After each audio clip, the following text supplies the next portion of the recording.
Hi all, welcome to football arena. അർജന്റീനയുടെ world cup squad ഇതുവരെ Scaloni പ്രഖ്യാപിച്ചിട്ടില്ല. അധികം വൈകാതെ അത് ഉണ്ടാകും എന്നാണ് പ്രതീക്ഷിക്കപ്പെടുന്നത്. അർജന്റീനയുടെ വേൾഡ് കപ്പ് സ്ക്വാഡുമായി ബന്ധപ്പെട്ട ഒരു അപ്ഡേറ്റ് ക്ലാരിൻ എന്ന മാധ്യമം ഇപ്പോൾ നൽകിയിട്ടുണ്ട്. അതായത് ഒരു സംശയം ഇപ്പോഴും സ്കലോണിയെ അലട്ടുന്നു എന്നാണ് ക്ലാരിൻ കണ്ടെത്തിയിട്ടുള്ളത്. മധ്യനിരയിലെ താരമാണ് ലോ ചെൽസോ. കഴിഞ്ഞ വേൾഡ് കപ്പിൽ ഇടം നേടാൻ ലോ ചെൽസോക്ക് സാധിച്ചിരുന്നില്ല. അദ്ദേഹത്തെ ഉപയോഗപ്പെടുത്തണോ അതല്ലെങ്കിൽ എമിലിയാനോ ബൂണ്ടിയയെ വേൾഡ് കപ്പ് ടീമിൽ ഉൾപ്പെടുത്തണോ എന്ന കാര്യത്തിൽ സ്കലോണിക്ക് ഇപ്പോൾ സംശയങ്ങൾ തീർന്നിട്ടില്ല എന്നാണ് ക്ലാരിൻ എന്ന മാധ്യമം റിപ്പോർട്ട് ചെയ്തിട്ടുള്ളത്. എമിലിയാനോ ബൂണ്ടിയ നല്ല രൂപത്തിൽ കളിക്കുന്ന താരമാണ്. ആസ്റ്റൺ വില്ലയുടെ സ്ട്രൈക്കറാണ് അദ്ദേഹം. ഈ സീസണിൽ മികച്ച രൂപത്തിൽ, പ്രത്യേകിച്ച് അവസാനത്തിലൊക്കെ നല്ല രൂപത്തിൽ കളിച്ചിട്ടുണ്ട്.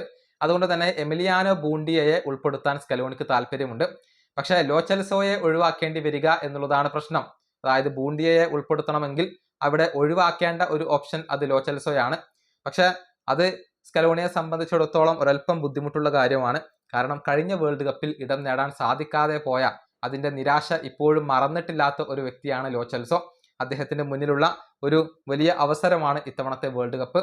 മാത്രമല്ല മെസ്സി, ഡീപോൾ, അതുപോലെ തന്നെ ലിയാൻഡ്രോ പരേഡസ് എന്നിവരുമായൊക്കെ വളരെ അടുത്ത ബന്ധം വെച്ച് പുലർത്തുന്ന ഒരു വ്യക്തിയാണ് ലോ ചെൽസോ. അദ്ദേഹത്തെ ഒഴിവാക്കുക എന്നുള്ളത് സ്കലോണിയെ സംബന്ധിച്ചിടത്തോളം കഠിനമായ ഒരു കാര്യമാണ്.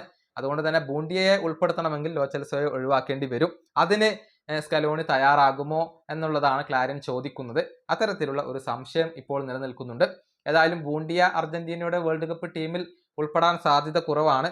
ഇനിയിപ്പോൾ ഉൾപ്പെടുത്തണമെങ്കിൽ ലോ ചെൽസോക്ക് സ്ഥാനം നഷ്ടമാകും. അതല്ലെങ്കിൽ മറ്റേതെങ്കിലും താരത്തെ ഒഴിവാക്കേണ്ടി വരും എന്നുള്ളതാണ്. ഈ വീഡിയോ അവസാനിപ്പിക്കുന്നു. അടുത്തൊരു വീഡിയോയുമായി കാണാം.